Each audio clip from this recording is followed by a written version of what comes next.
네, 안녕하세요. 잔매거진의 김태진입니다. 매년 연말 연시가 되면은 이 한 해의 마무리와 함께 다음 해에 대한 계획과 기대감으로 여러분들 시간을 보내고 계실 것 같은데요. 역시나 취업 준비생들에게 가장 기대되는 소식은 본인의 취업 그리고 또 취업 시장의 호전이라고 합니다. 올해 유독 변수가 많았습니다. 취업 준비생들이 더더욱 힘들었을 그런 한 해였는데 내년에는 부디 좋은 소식만 행복한 소식만 가득하기를 바라보도록 하겠습니다.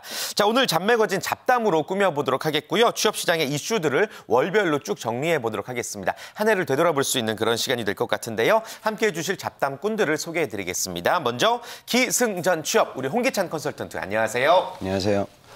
연말이기 때문에 뭐 한 해를 마무리한다 뭐 그런 느낌보다는 방송 보시는 분들은 아마 기말고사 마무리되시는 그런 취준생들이 있을 거예요. 그래서 시험 끝나고 좀 새롭게 출발하는 시기를 좀 연말 시즌이다 그렇게 생각하셨으면 좋겠습니다. 네, 좋습니다. 계속해서 팟캐스트 철수와 존슨의 취업학 개론의 MC이자 비자발적 취업 전문가 철수 씨 안녕하세요. 네, 안녕하세요. 네, 제가 얼마 전에 그 카페를 갔었는데요. 벌써부터 학생들이 모여서 이 취업 스터디 인적성 준비를 하고 있더라고요. 그래서 그런 걸 보면서 지금 이 방송 보시는 분들도 언제나 그 경쟁자들이 눈을 부릅뜨고 있다는 생각을 하고 열심히 좀 마음을 잡았으면 좋겠습니다. 네, 좋습니다. 철수 씨와 오늘 또 함께 해보도록 하겠고요. 촌철살인 SH 미래인재연구소의 이시안 대표님 안녕하세요. 네, 안녕하세요. 홍기찬 선생님의 그 취업 바이러스가 점점 이렇게 가까이 다가오는 것 같아요. 철수 씨 멘트로서는 네. 네, 그래도 저는 이제 꿋꿋하게 이 겨울이 됐잖아요. 이 시기쯤에 제가 항상 감기에 걸릴 때거든요. 아직 감기 안 걸려서 이번 연도 마지막 목표를 끝까지 감기 안 걸리고 한번 가보자. 이걸로 잡았습니다. 그래요. 건강이 또 기본이 되겠죠. 자, 계속해서 잔매거진의 안방마님과도 같은 강주리 캐스터 안녕하세요. 네, 안녕하세요. 강주리입니다. 저희가 오늘 연말 특집 총결산 자리 마련해봤는데요. 제가 또 핫 이슈, 핫 키워드를 월별로 잘 정리해서 설명해드리도록 하겠습니다. 네, 기대하도록 하겠습니다. 계속해서 취업의 마지막 관문을 앞두고 있는 최윤선 양 안녕하세요. 네, 안녕하세요. 네, 피가 이제 한 방울까지 다 남지 않아서 곧 좀비가 될 것 같은 최윤선입니다. 그래요. 좀 좋은 소식이 있나요? 어때요? 아직 안 나왔어요. 아직 안 나왔고요. 네. 예, 좋은 결과 저희 모두가 바라봅니다. 네. 자, 끝으로 한 달 뒤부터 정식 취준생이 되죠. 중대방송국 UBS 기자 강민우 군. 안녕하세요. 네, 안녕하세요. 강민우입니다. 사실 지금 이시안 대표님의 그 감기 바이러스 제가 받은 것 같아요. 그래서 감기? 네, 그래서 예, 예. 지금 어제 병원 갔더니 성한 데가 없다고 하더라고요. 네. 그래서 여러분들은 이제 건강관리 잘 하셔서 건강한 연말연시 나시길 바랍니다. 네, 좋습니다. 자, 본격적으로 오늘의 잡담 시작해 보도록 할 텐데요. 2015 채용시장 월별 핫 키워드 저희가 오늘 하나씩 살펴보겠습니다. 먼저 1월부터 만나보시겠습니다. 자, 1월의 핫 키워드 채용 서류 반환제 시행입니다. 자, 벌써 이제 뭐 11개월 전 이야기인데 어떤 내용인지 다시 한번 이야기를 나눠볼까요?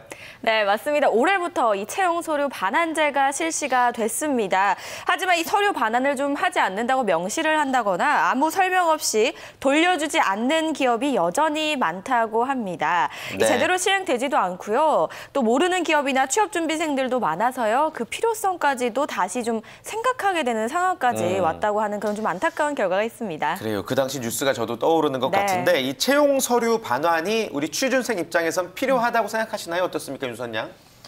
저는 개인적으로 생각하면 꼭 필요한 것 같지는 않거든요. 사실 뭐 자소서에 썼던 내용이나 뭐 서류나 이런 것들은 사본이나 아니면 인터넷으로도 제가 저장한 것을 갖고 있기 때문에 주로 걱정을 하시는 분들은 개인정보 유출이나 이런 것 때문에 걱정을 하시는 분들이 많은데 저는 기업을 좀 믿고 그런 일이 없을 거라고 생각하는데 제가 예전에 이렇게 뭐 그 기업의 Q&A나 이런 거 봤을 때 서류를 안 돌려준다고 그 담당자랑 말싸움하는 제가 게시판을 본 적이 있어요. 그래서 그 정도로 이제 다른 분들은 좀 민감하게 여기고 계시는 것 같더라고요. 그래요. 민호 군은 어때요? 취준생 입장에서. 저는 이렇게 별로 믿지 않는 입장에서 일단 그러니까 사실 저도 어차피 다들 준비하다 보면은 사본을 다 저장을 해놨다가 이제 인터넷으로 이제 작성하고 해서 뭐 그걸 다시 받는다는 게 크게 의미는 없을 수가 있는데 이제 제가 이제 듣기로는 이제 일부 그러니까 좀 막 대규모 공채 시장이나 그런 데는 별로 그런 게 없는데 좀 기업이 규모가 좀 작아질수록 이제 여러 곳에 집어넣잖아요, 요즘 따라서는. 그러면서 네. 또 인사 담당자들이 서로 아니까 그걸 공유하는 경우가 있다고 하더라고요. 이게 개인정보 보호법에 좀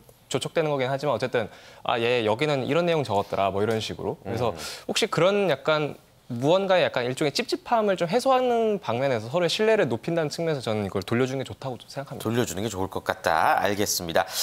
우리 전문가분들의 입장은 어떨지 궁금합니다. 이시안 대표님, 채용 서류 반환 그 필요성에 대해서 어떤 생각을 갖고 계세요? 일단 뭐 필요성 이전에 이런 통계가 있더라고요. 그러니까 이번에 취준생이 채용 서류 반환제를 알고 있냐 했더니 한 48%가 모른다. 대부분이, 대답을 했고요. 절반이. 더 중요한 건 인사 담당자도 한 50% 정도가 모른다라고 대답을 했대요. 이번에 나온 것 중에 한 20% 기업들은 채용 서류는 절대 반환하지 않습니다라고 명시되어서 나와 있어가지고 이렇게 왜 생겼느냐라고 한다면 사실 이번 연도는 300인 이상 기업에만 좀 의무 적용이 된 거거든요. 내년부터는 50인 이상 기업이 되는데 아까 민우 군이 얘기한 대로 뭐 대기업이나 이런 데서는 뭐 사실 그런 것들이 이제 많이 공유될 것 같지는 않으니까 취준생들이 300인 이상 기업이다 보니까 약간 믿고서 이번에는 그런 게 있는데 이제 50인 이상 정도 좀 조그만 기업으로 가면은 개인정보 유출될 수도 있다라고 좀 의심을 가질 수도 있거든요. 네. 실제로 채용 서류 반환제는 내년이 돼야지 이제 그 성패라든가 어떤 그 영향력을 좀 알 수 있을 것 같아요. 그렇군요. 아직 뭐 판단하기는 이르다라는 네네. 말씀이시고, 철수 씨도 이 관련해서 뭐 방송에서 다룬 적이 있습니까? 본인의 팟캐스트에서? 그러면 이 제도가 생기기 전부터도 항상 이런 얘기를 했었는데 어떻게 보면 네네. 저의 노력의 결과물이 아닐까 생각을 해요. 아무도 모르겠지만.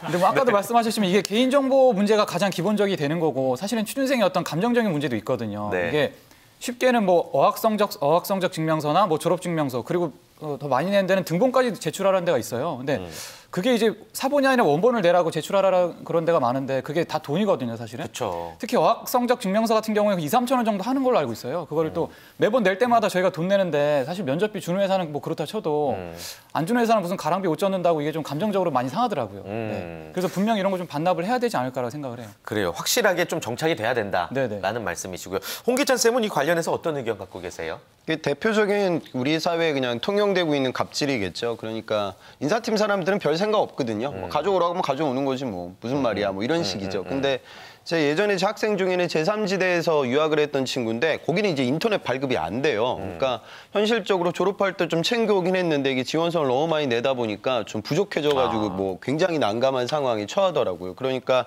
당연히 이건 상식적으로 기업에서 이제 끝났으면 그리고 그 서류를 처음서부터 요구할 필요는 없거든요, 사실. 그러니까 나중에 이제 최종 합격한 다음에 검증하기 위한 단계에서만 이제 취득을 하면 되는데 좀 합리적으로 우리가 생각해서 취준생들의 주머니 사정을 조금 좀 고려하는 정책으로 많이들 횡전됐으면 좋겠습니다. 네, 좋습니다. 또 취업 준비생들의 어떤 작은 부분까지도 기업이 생각을 해줘야 되지 않나라는 생각이 들고요. 1월의 키워드 살펴봤습니다. 2월의 키워드로 넘어가 보겠습니다. 올해 2월의 채용 시장 핫 키워드는 상반기 채용 개막. 네네. 2월부터 이제 굉장히 바빠졌죠, 우리 학생들이. 네, 맞습니다. 2월의 핫키워드는 상반기 채용 개막인데요. 먼저 통계청이 좀 2월에 발표한 경제활동 인구 자료를 살펴보시면요. 지난해 취업을 준비하는 청년이 100만 명을 돌파한 104만 명 이상으로 좀 나타났습니다. 이들에게 새로운 기회장은 바로 상반기 공채였습니다. 삼성과 현대차, SK, LG 등 주요 그룹이 3월 초부터 2015년 상반기 공채 시작을 알렸는데요. 특히 삼성은 직무적성 검사인 SSAT를 학점 3.0만 넘으면 누구나 볼 수 있는 마지막 기회였습니다. 네, 2월에 이제 상반기 공채 시즌이 열리면서 또 삼성처럼 어떤 변화를 예고한 기업 같은 경우는 또 취업 준비생들의 입에 굉장히 많이 오르내렸죠. 올해 채용 시장에 2월부터 어떤 변화가 있었는지 삼성의 경우처럼 이시안 대표님 좀 어떤 부분 느끼셨습니까? 제일 그 취준생한테 가장 이제 폭풍처럼 다가온 게 NCS예요. NCS. 네, 네, 공공기업들이 이제 NCS를 도입한다. 네. 2017년까지 단계적으로 도입하겠다라고 해놓고서 이번부터 갑자기 팍팍 도입해가지고 그 취준생 입장에서는 거의 이런 심이죠. 가보니까 NCS더라. 그러니까 그 전에 알고서 간 게 아니라 가보니까 이상한 문제가 나오고 그러니까 이게 뭐지? 이게 NCS더라. 이런 경우가 좀 있어서요. 갑자기 가장 이제 그런 게 가장 많이 와닿았고요. 뭐 롯데나 SK 같은 경우에 이제 가능한 한 어떤 스펙이나 이런 것들을 줄이려고 영어를 안 받는다든가 그런 식의 변화를 좀 주긴 했었죠. 네, 잠시 후에 또 NCS 관련해서 이야기 나눠보도록 하겠고요. 홍기찬 쌤도 이제 삼성이 어떤 채용의 변화를 주고 나서부터 우리 취업 준비생들이든지 전체적인 취업 시장에 어떤 변화가 있다고 보시는지요? 지금 취준생이 100만 명 이렇게 얘기를 하지만 주요 대기업을 생각하고 있는 경쟁자들은 약 10만 명 정도 되거든요. 사트 같은 경우에는 이제 하반기 때 G셋으로 바뀌었는데 상반기 같은 경우에는 저도 기억이 나는데 그때 마지막 사트다. 그래서 이제는 서류가 패스돼야지 인적성을 볼 수 있는 기회이기 때문에 그 당시 굉장히 좀 사기업에서 이미 지금 사회생활을 하고 있는 분들도 그러니까 직장 생활하면서 이직하려는 친구들도 굉장히 많거든요. 그래서 그분들 입장에서도 굉장히 몰입도가 좀 높았던 상반기가 기억이 나요. 그런데 하반기 때 가면서는 직무적합성 평가가 적용이 되고 이 대표님 말씀하신 NCS 관련된 부분, 그러니까 직무가 굉장히 키워드로 많이 좀 떠올랐고 인적성 관련된 부분들이 그렇다면 이제 내가 삼성의 사트 시험, 지금의 지사 시험을 못 볼 수도 있으니까 적성 시험 공부를 어떻게 해야 될까 뭐 그런 고민들이 취준생들 사이에서 많았던 기억이 납니다. 네, 좋습니다. 자, 스피디하게 계속해서 넘어가 보도록 하겠습니다. 2015 채용시장 월별 핫 키워드 이번에는 3월로 넘어가 보겠습니다. 3월, 자, 탈스펙입니다. 탈스펙. 네, 뭐 굳이 3월뿐만 아니라 올 한해 최고의 이슈, 뭐 몇 년째 계속된 이슈가 아닐까 생각이 드는데 탈스펙 어떤 거죠?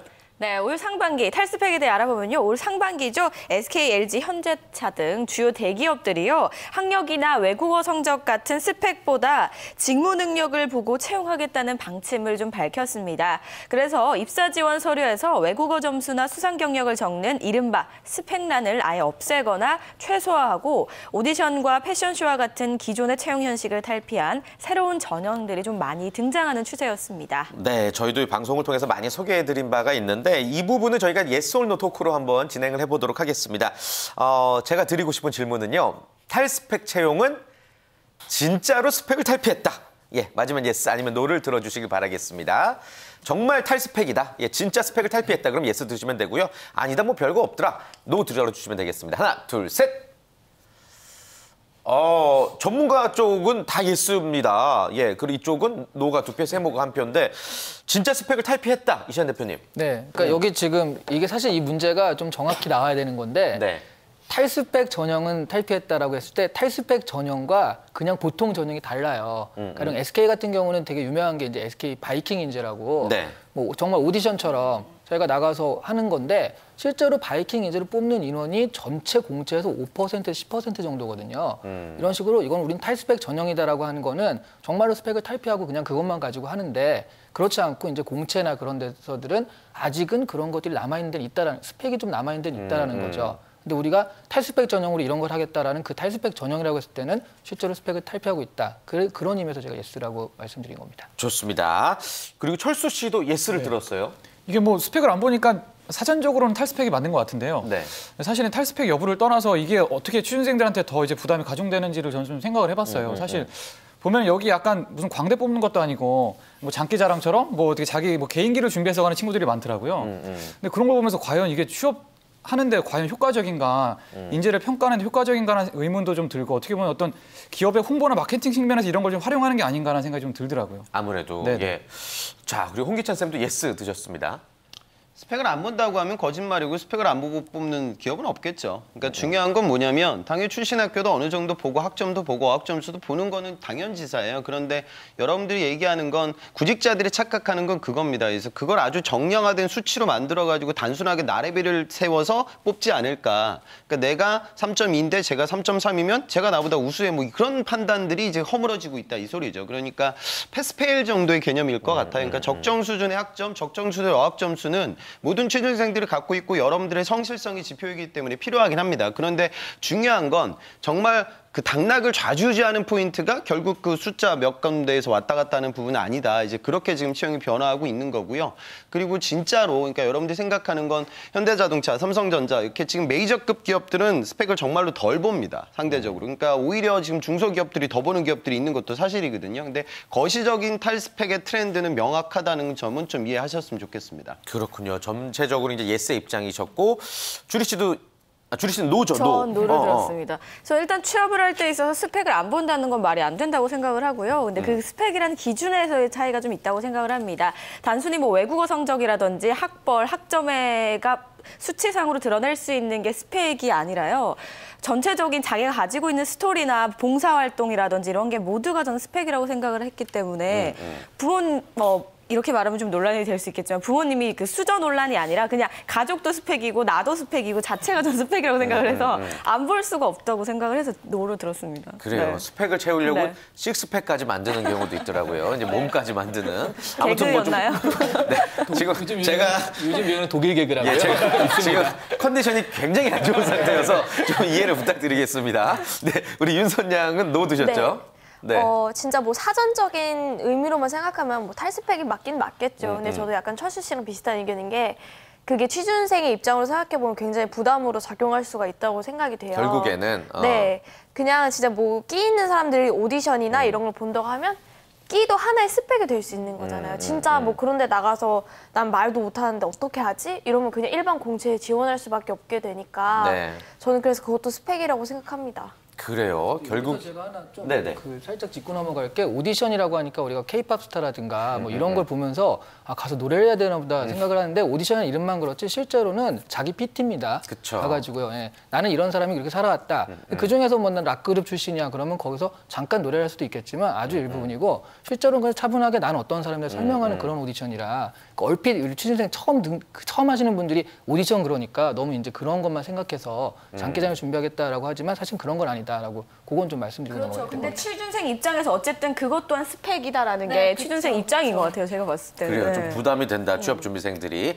민우 군은 중간 세모. 예. 그러니까 사실 뭐 지금 나온 의견들은 대부분 저 비슷한데, 그러니까 뭐 그런 채용 선발 기준이 생긴 것도 사실이고 이제 그렇게 진행되는 것도 사실인데 아직까지 뭐 전반적으로 아예 다 탈스펙이 됐다 이렇게 말하기 좀 어려워서 세모를 들었고요. 그냥 되게 뭐 기업 입장에서는 뭐 정부 입장에서는 이제 뭐 좋은 기회를 주고 싶다, 뭐 다양한 기회를 좀 다각화하고 싶다 이건데 또 이제 취업 준비생 입장에서는 할 게 또 더 많아졌다 이렇게 생각할 수도 있거든요. 그러니까 좀 그런 면에서 여러 가지로 좀 탈스펙 전형에 대해서 생각해볼 필요가 있을 것 같다고 그래요. 뭐 지금 다양한 의견처럼 여러분들의 의견도 굉장히 분분한 것 같습니다. 뭐 기업별로 어떤 채용을 하는지는 어찌됐건 꾸준히 여러분들이 관심 있게 지켜보셔야 될 부분인 것 같고요. 다음 키워드 이제 4월의 키워드로 넘어가 보도록 하겠습니다. 올 4월에는요. 뭐니 해도 NCS 채용과 장그래법이죠. 앞서서 이제 NCS 관련 이야기가 잠깐 나오긴 했는데 자세한 내용을 한번 살펴볼까요? 네, 드디어 나왔습니다. NCS 장그래법 이야기인데요. 먼저 NCS에 대해서 좀 알아보면요. 산업 현장에서 직무를 수행하기 위해 요구되는 능력을 산업부문별, 수준별로 체계화한 국가직무능력 표준을 말합니다. 올 상반기에 공공기관 33곳에서 NCS 채용을 좀 실시를 했습니다. 뭐 처음이라서 여러 가지 착오들은 있었지만 뭐 점차 개선하고 확대할 예정이라고 하고요. 계속해서 두 번째입니다. 네. 장그래법이죠. 장그래법은 비정규직 개선안으로 계약 기간을 2년에서 4년으로 연장하는 법입니다. 뭐 찬반 논란 속에 12월인 지금까지도 법안은 아직까지 확정되지 않은 상태라고 합니다. 그래요. 이 두 가지 관련한 이슈가 이제 4월의 화제였고 저희가 또 한 번 이야기를 나눠보겠습니다. NCS 채용이 이제 좀 개선돼야 될 점에 대해서 우리가 이야기를 나누면 좋을 것 같은데 철수 씨 입장에서는 어때요? NCS 채용에서 조금 보완됐으면 하는 점. 저는 NCS라는 것도 어떻게 보면 취준생들에게 어떤 부담을 좀 가중하는 것 같다는 생각이 들어요. 이게 뭐 의미는 좋고 방향은 분명히 다른 채용보다는 조금 더 올바르다고 생각을 하는데 사실 뭐 NCS 준비하는 데만 할 수 있는 것도 아니고 아닌 기업도 지원을 해야 되잖아요. 그럼 결국에 기존에 취업 준비하면서 이쪽으로도 다시 준비를 해야 되고 이런 어떤 가중되는 것 같은데 사실 예전에도 뭐 삼성이 영어 스피킹을 도입한다고 했을 때 뭐 어떤 토익보다는 그래도 어떤 영어 실력을 좀 더 잘 나타낼 수 있는 지표다라고 생각을 했는데 사실 학생들이 그 토익 스피킹만 준비하는 게 아니고 기존에 토익까지 준비해서 어떻게 보면 부담이 가중된 거잖아요. 저는 NCS도 어떻게 보면 이 부담을 가중하는 어떤 하나의 어떤 그 도구가 되는 거 아닌가라는 생각이 들었어요. 그래요. 좋습니다. 혹시 NCS 관련해서 우리 취업 준비생들이 준비해야 될 부분에 대해서 좀 조언해 주실 분 계십니까? 우리 이시안 대표님. 네. 철수 씨가 지금 삼성 예를 들었는데 그 토익 스피킹이나 오픽을 도입하면서 토익을 없앴어야 돼요. 그때 이제 사실 토익 그 취업의 토익 페이지에서 2009년인가 2008년에 얘기하면서 그 도입한 거거든요. 네. 그래야지 학생들 입장에서 내가 삼성을 준비한다면 토익은 안 보고 이것만 하면 되겠다라고 하는데 토익 스피킹이나 오픽을 하면서도 토익 낼 사람인데 이래버렸단 말이죠.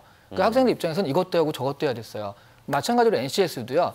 그러니까 NCS를 해 그러면 공공기업 입장에서는 사실 뭐 코트라 같은 예를 들자면 NCS 기초능력 검사도 보고 기존에 보던 경제 논술도 같이 본단 말이죠. 그래서 가중이 되는 거거든요. 그러면 기존에 보던 경제 논술은 안 봐야 된다는 거. 그러니까 NCS 직무능력 중심이야. 그러면 토익 같은 거는 그럼 갖고 오지 마라고 해야 되는데 기존에 하던 것들은 유지하면서 새로 NCS를 덧붙이니까 이 취준생들이 이렇게 느끼는 거고요. 실제로 공공기업들에서는 그걸 한다 그러면 실제로 이건 아예 없애주는 게 그래서 내가 이 기업에 들어가려면 이것만 확실하게 준비하면 되겠구나라고 믿음을 주는 것이 좀 확실할 것 같고요. 취준생들도 뭐 그런 기업들 위주로 많이 하시면 좀 타겟팅돼서 하시면 조금 더 편안하게 준비할 수 있지 않을까 싶습니다. 네, 결국에는 이 취업 준비생들은 뭐 본인이 이제 관련한 법안을 또 바꿀 수는 없는 거니까 그것에 맞춰서 어떤 준비를 해야 될지 연구하는 자세가 중요할 것 같습니다. 어쩔 수 없죠. 예, 예. 또 이제 비정규직 증가 관련해서 장그래법 이야기가 나왔는데 이 계약 기간 연장이 슬픈 건가 행복한 건가? 예, 장그래법에 대해서는 우리 취준생들은 어떤 생각 갖고 있어요, 윤선 양? 사실 비정규직을 계속 연장하면 비정규직인 본인은 굉장히 슬픈 일이라고 생각을 하고 일단 사회 구조가 되게 비정상적으로 돌아가고 있다는 뜻이잖아요. 네. 근데 또 제가 어디서 기사를 보니까 비정규직이 아예 없으면 또 안 된다라는 이야기가 또 있더라고요. 사실 저는 솔직히 말해서 취준생의 입장으로서 물론 비정규직이 되기는 싫지만 비정규직이 존재해야 된다, 안 해야 된다에 대해서는 솔직히 아직 잘 모르겠어요. 진짜 솔직하게. 일단 본인 취업만 지금 눈앞에 두고 있는 상황이니까. 민우 군은 어때요? 그러니까 이게 사실 이런 얘기 나오는 것도 다 기본적으로 그 우리나라 노동 구조 자체가 좀 되게 왜곡돼 있다는 그런 거에서 나오는 거라고 생각하는데 이제 사실 근데 이거를 그렇다고 해서 단순히 그러니까 이 장그래법이라고 하는 게 장그래가 나오는 그 이제 그 드라마라든지 책의 이제 원전이 미생이잖아요. 그러니까 아직 살아있지 못한 자, 아직 살아있지 못한 기간을 늘려주는 것뿐이라고 생각이 안 되거든요. 그러니까 좀 뭐 취지나 그런 거에 대해서는 어느 정도 공감을 하는 바이지만은 사실 이게 실행됐을 때 당장 뭐 내년부터 60세 그 정년 시행된다고 하니까 올해 지금 막판에 막 지금 좀 고위직이라든지 좀 나이 많으신 분들 희망퇴직 엄청 늘어나고 있거든요. 그러니까 만약 이거 시행하면은 또 비정규직 내에서도 내부적으로도 또 엄청난 또 파란이 일 거라고 저는 생각을 해요. 그러니까 저는 좀 이건 좀 문제가 있다고 생각합니다. 네, 좋습니다. 다음 키워드로 또 넘어가 보죠. 5월로 넘어가 보겠습니다. 5월의 키워드는요. 한국 OECD 청년 실업률 1위입니다. 이때 발표가 났나 보죠? 네, 어떤 내용이었죠? 네, 맞습니다. OECD가 5월에 발표한 내용입니다. OECD 직업 역량 전망 2015에 따르면요. 2013년을 기준으로 우리나라는 30세에서 54세 핵심 생산 인구의 실업률과 비교해서요. 16세에서 29세 청년 실업률이 3.51배로 나타났습니다. 이는 22개의 OECD 조사 회원국 중 1위를 차지한 건데요. 올해 중장년 취업은 늘고요. 청년 실업률은 11%가 좀 넘었다고 하니까요. 아무래도 결과가 좀 당연한 결과가 아닐까 싶습니다. 네, 좋습니다. 뭐 관련해서 뭐 특별히 코멘트 해주실 분이 계십니까? 네, 이런 정도 내용이 있다 정도로 이제 여러분들도 충분히 알고 계실 것 같고요. 네. 다음 키워드로 또 넘어가 보겠습니다. 이제 6월 달의 키워드로 한번 넘어가 보죠. 2015 채용시장 월별 핫 키워드 6월의 키워드입니다. 메르스. 야, 이게 이제 취업 시장에도 영향을 줬죠. 네, 맞습니다. 메르스에 대해서 또 안 살펴볼 수가 없겠는데요. 메르스로 인해 내수 위축과 수출 부진까지 이어져서 국내 기업들이 신규 채용을 좀 꺼리게 된 건데요. 채용 박람회가 취소되고 면접 일정이 좀 미뤄지기도 했습니다. 특히 대형 병원은 채용을 무기한 연장하기도 했고요. 이쯤 상반기 공채 결과가 사실 나오기도 했었는데요. 최종 합격률은 전체의 17%밖에 되지 않았다고 합니다. 네, 이쯤에서 드는 의문, 과연 메르스 때문이었을까요? 예, 예. 일단 뭐 어떤 영향이 있긴 했겠지만 채용 시장에 영향을 줬다고 생각하세요? 홍 쌤께서 보시기에 어떠세요? 구직자들 입장에서 뭐 단기적으로 좀 어려웠고 경기가 좀 침체됐고 내수 소비재 기업들, 그러니까 면세 유통이라든가 관광 레저 산업에 단기적인 큰 어려움이 있었죠. 근데 뭐 취준생 입장에서는 뭐 중요한 부분들은 아닐 것 같고요. 지금 뭐 상당 부분 물론 어마어마한 큰 사건이었지만 우리 사회에 넘긴 메시지도 많고 또 이를 통해서 병원 채용 관련된 부분들이 오히려 조금 더 좋아지고 있는 느낌도 저는 좀 받거든요. 그러니까 예전보다는 좀 안정적인 부분에 대해서 투자가 좀 이루어지겠죠. 그래서 취준생 입장에서는 뭐 그냥 흘러가는 뉴스 정도로 생각하시면 될 것 같습니다. 예, 예. 어땠어요? 6월에 메르스 때문에 어떤 좀 준비하기에 좀 벅찼어요, 윤선 양? 사실 저는 이때까지만 해도 제가 이렇게 피가 없어질 줄은 몰랐고요.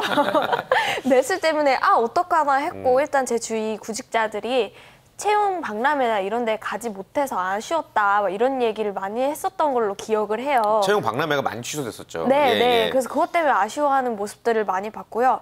어쨌거나 메르스는 우리 사회에 큰 영향을 몰고 갔기 때문에 굉장히 무서운 이슈였습니다. 진짜. 정말 그래요. 태진 씨 말대로 과연 메르스 때문이었을까 이런 생각이 들어요. 기업 같은 경우는 있던 채용을 막 취소했는데 그게 하나의 핑계가 되지 않았을까. 만약 그렇다면 하반기에 그만큼을 또 뽑아줘야 되는데 그렇지 않았거든요. 그다음에 취업 준비생 입장에서는 그걸 핑계로 사람 많은 데 가면 안 된다 해서 도서관도 안 가고 뭐 공부하는 데는 아무 데도 안 가고 집에서 TV만 보게 되는데 네. 과연 그게 메르스 때문이었나 뭐 그런 생각은 좀 들긴 합니다. 여러모로 좋은 구실이었네요. 그래요. 아무튼 뭐 지금은 뭐 메르스 사태에서 좀 벗어났기 때문에 그나마 다행이라는 생각이 들고요. 7월의 키워드로 또 바로 넘어가 볼게요. 7월의 키워드는요.